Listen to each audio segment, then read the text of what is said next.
À voix haute. Conte de Grimm. Le vaillant petit tailleur. Par un matin d'été, un petit tailleur, assis sur sa table, près de la fenêtre, était de bonne humeur et cousait de toutes ses forces. Et voilà qu'une paysanne descendit la rue en criant « Marmelade, bonne marmelade à vendre !» Ce fut bien agréable à l'oreille du petit tailleur. Il passa sa tête menue par la fenêtre et cria « Montez, bonne femme, on va vous débarrasser de votre marchandise !»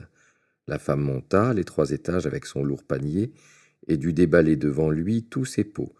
Il les examina tous, les leva en l'air, y mit le nez et dit enfin « La marmelade m'a l'air bonne.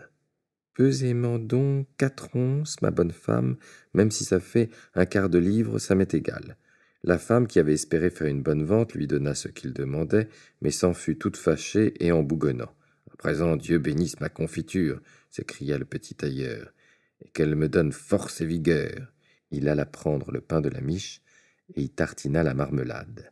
« Ça ne va pas être mauvais, dit-il, mais avant d'y mettre là-dedans, je vais finir mon pourpoint. » Il posa le pain à côté de lui, continua de coudre et, de plaisir, fit des points de plus en plus grands.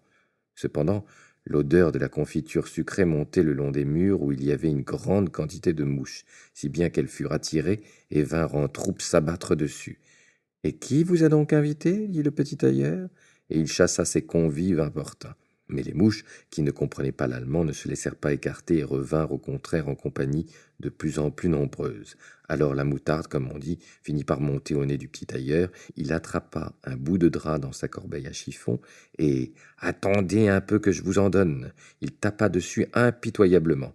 Quand il retira le chiffon et compta, il n'en vit pas moins de 7 mortes sous ses yeux, les pattes en l'air. « Serais-tu donc un gaillard de cette trempe, dit-il, forcé lui-même d'admirer sa vaillance. Il faut que toute la ville sache cela. » Et en grande hâte, le petit tailleur se coupa une ceinture, la cousit, et il y broda en grandes lettres 7 d'un coup.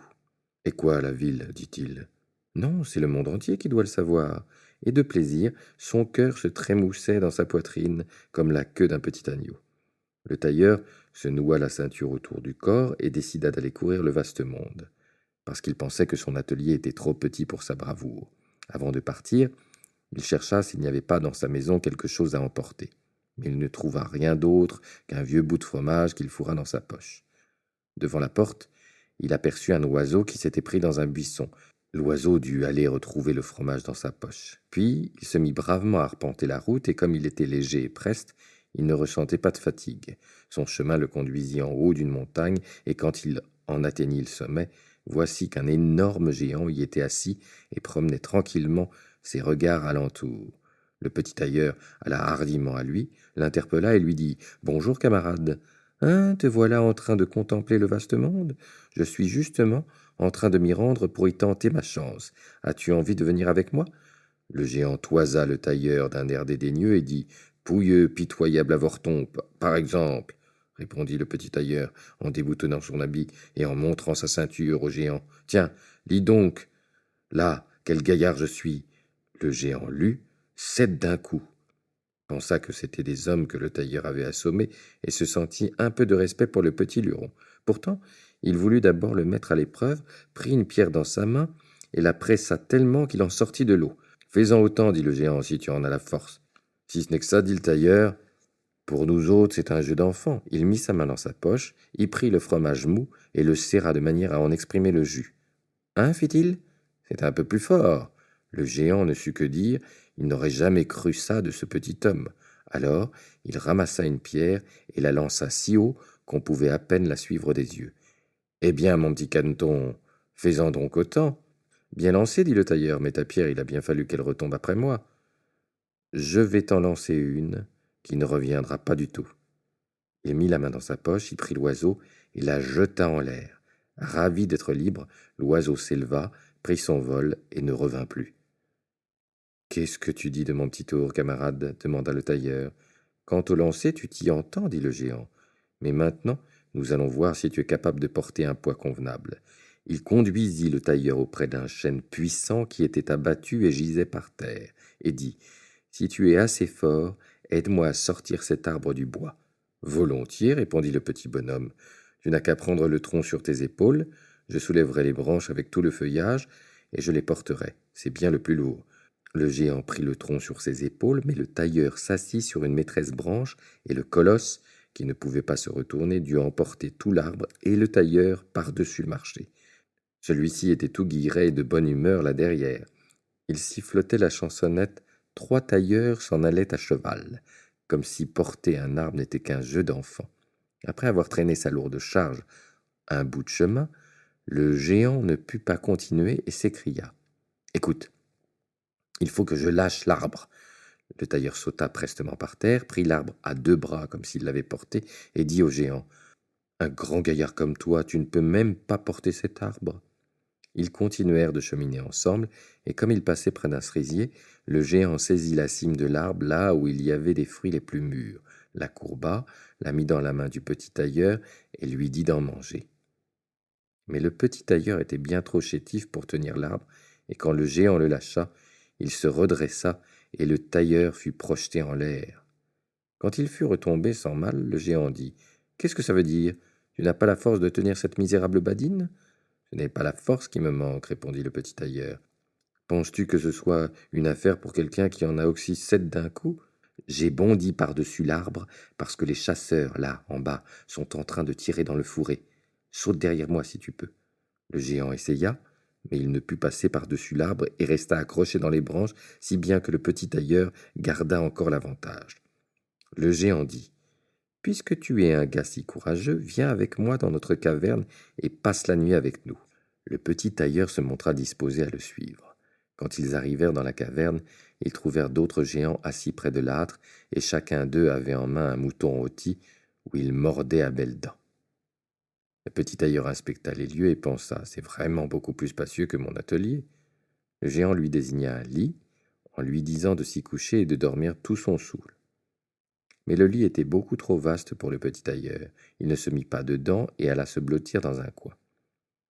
Quand il fut minuit, et que le géant crut le petit tailleur profondément endormi, il se leva, prit une grosse barre de fer, en donna un coup sur toute la largeur du lit, et crut avoir achevé le marmouset. Dès l'aube, les géants partirent pour la forêt, et ils avaient complètement oublié le petit tailleur quand tout à coup, ils le virent venir d'un air tout joyeux et téméraire. Ils prirent peur, craignirent d'être tous assommés, et s'enfuirent à toutes jambes. Le petit tailleur continua son chemin, toujours le nez en l'air. Après avoir cheminé longtemps, il se trouva dans la cour d'un palais royal, et comme il se sentait las, il se coucha dans l'herbe et s'endormit. Pendant qu'il dormait, des gens arrivèrent, le regardèrent sur toutes les faces, et lurent sur sa ceinture 7 d'un coup. « Ah, dirent-ils, que vient faire ici ce grand guerrier en pleine paix? Ce doit être un puissant seigneur. » Ils allèrent rapporter la chose au roi et lui dire qu'au cas où la guerre éclaterait, ce serait là un personnage important et utile qu'il ne fallait laisser partir à aucun prix. Le conseil plut au roi, et il envoya au petit tailleur l'un de ses courtisans qui, à son réveil, devait lui offrir de prendre du service dans l'armée. L'ambassadeur resta auprès du dormeur, attendant qu'il s'étirât et ouvrît les yeux, puis il lui fit sa proposition. « C'est justement pour cela que je suis venu, répondit-il. Je suis prêt à me mettre au service du roi. » On le reçut donc avec tous les honneurs, et on lui assigna une demeure particulière. Mais les militaires étaient montés contre le petit tailleur et le souhaitaient à 1000 lieues de distance. « Que va-t-il sortir de là, se disaient-ils dans leur conciliabule. Si nous lui cherchons noise et qu'il cogne, il en tombera 7 à chaque coup. Dans ces conditions, nous ne pourrons pas lui tenir tête. » Ils prirent donc une résolution, allèrent tous ensemble trouver le roi et lui demandèrent leur congé. « Nous ne sommes pas faits, dirent-ils, pour vivre à côté d'un homme qui vous en assomme 7 d'un coup. » Le roi fut attristé de perdre tous ses fidèles serviteurs à cause d'un seul. Il souhaita que ses yeux ne l'eussent jamais vu et se serait volontiers débarrassé de lui. Mais il n'osait pas lui signifier son congé parce qu'il avait peur que le tailleur ne le tuât, lui et les siens, et ne montât sur le trône. Il retourna le problème en tous sens et finit par trouver un expédient. Il envoya quelqu'un au petit tailleur et lui fit dire que, puisqu'il était un si grand guerrier, il allait lui faire une proposition. Dans une forêt de son royaume habitaient 2 géants, qui causaient de grands dégâts en volant, tuant, grillant et incendiant. Personne ne pouvait approcher d'eux sans se mettre en danger de mort. S'il triomphait de ces 2 géants et les tuait, il lui donnerait sa fille unique en mariage et la moitié de son royaume en dot. De plus, 100 cavaliers l'accompagneraient et lui prêteraient main forte. Ce ne serait pas mal pour un homme comme toi, se dit le petit tailleur. On ne vous offre pas tous les jours une jolie princesse et la moitié d'un royaume. Ah oui, je me charge de mater les géants et je n'ai pas besoin pour cela de 100 reîtres. Qui en abat 7 d'un coup n'a pas besoin d'en craindre 2. Le petit tailleur se mit en route, suivi des 100 cavaliers. Arrivé à l'orée du bois, il dit à ses compagnons: « Faites donc halte ici, je viendrai bien à bout des géants tout seul. » Il entra d'un bond dans la forêt et regarda de droite et de gauche. Au bout d'un petit moment, il aperçut les géants couchés sous un arbre. Ils dormaient et ronflaient si fort qu'ils faisaient monter et descendre les branches. Vivement, le petit tailleur remplit ses 2 poches de pierre et grimpa dans l'arbre. Quand il fut au milieu, il se laissa glisser le long d'une branche pour arriver juste au-dessus des dormeurs, et fit tomber ses pierres l'une après l'autre sur la poitrine de l'un d'eux. Pendant longtemps, le géant ne sentit rien. Mais finalement, il se réveilla, donna une bourrade à son compagnon et dit: « Pourquoi me bats-tu » ? « Tu rêves, dit l'autre, je ne te bats pas. » Ils s'allongèrent de nouveau pour dormir, mais alors le tailleur jeta une pierre sur le second. « Qu'est-ce que ça veut dire » s'écria l'autre. « Pourquoi me lances-tu des pierres ?»« Je ne te lance pas de pierres, » répondit le premier en bougonnant. Ils se chamaillèrent un moment, mais comme ils étaient fatigués, ils en restèrent là et leurs yeux se refermèrent. Le petit tailleur recommença son manège. Il choisit la pierre la plus grosse et la jeta de toutes ses forces sur la poitrine du premier géant. « C'est trop fort » s'écria-t-il. Il se leva comme un fou et poussa violemment son compagnon contre l'arbre, qui en trembla.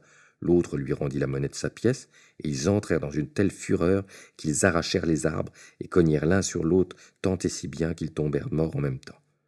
Alors le petit tailleur sauta par terre. « Une chance, dit-il, qu'il n'ait pas arraché l'arbre où j'étais perché, sans quoi j'aurais dû sauter sur un autre à la manière d'un écureuil. Mais nous sommes lestes, nous autres. » Il tira son épée et en asséna quelques bons coups dans la poitrine de chacun. Puis il sortit du bois pour retrouver ses cavaliers et dit: « L'ouvrage est fait, je leur ai donné à tous 2 le coup de grâce, mais l'affaire a été rude.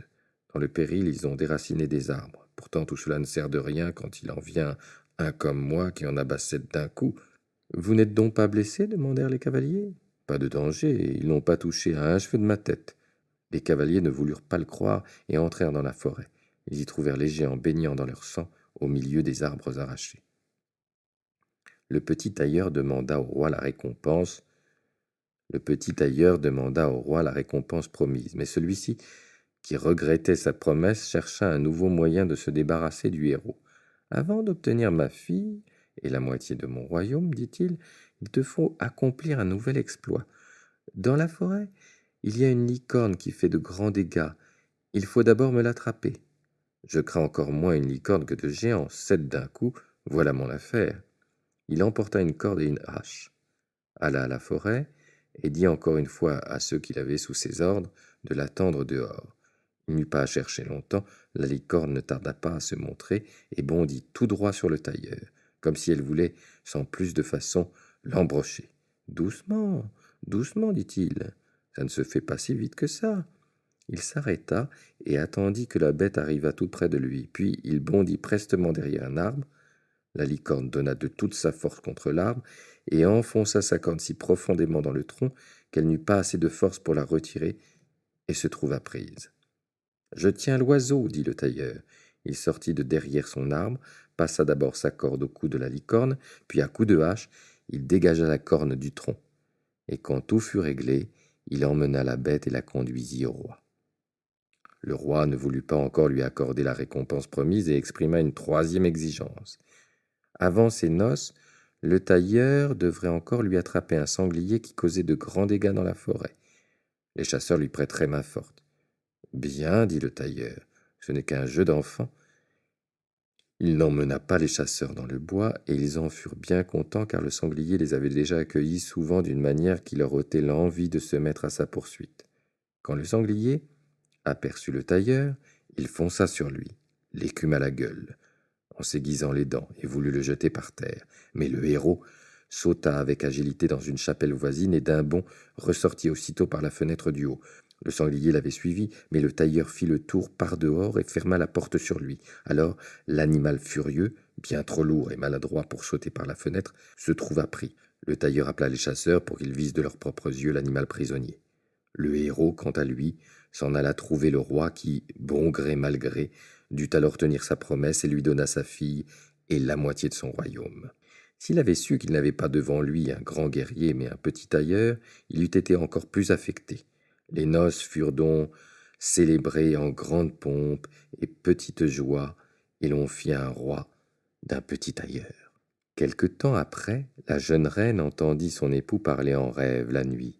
« Fais-moi ce pourpoint, garçon, et ravaude-moi cette culotte, ou bien je te casse mon aune sur les oreilles. » Elle comprit alors dans quelle ruelle le jeune seigneur était né. Le lendemain, elle confia son chagrin à son père et le pria de l'aider à se débarrasser d'un mari qui n'était rien de plus qu'un tailleur.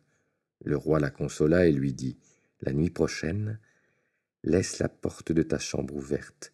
Mes serviteurs se tiendront dehors, et quand il sera endormi, ils entreront, le ligoteront et le porteront sur un navire qui l'emmènera dans le vaste monde. » La femme se montra satisfaite, mais l'écuyer du roi, qui avait tout entendu, était attaché à son jeune maître et lui dénonça tout le complot. « Je mettrai obstacle à la chose, dit le tailleur. » Le soir, il alla se coucher avec sa femme à l'heure habituelle. Quand elle le crut endormi, elle se leva, ouvrit la porte et se recoucha.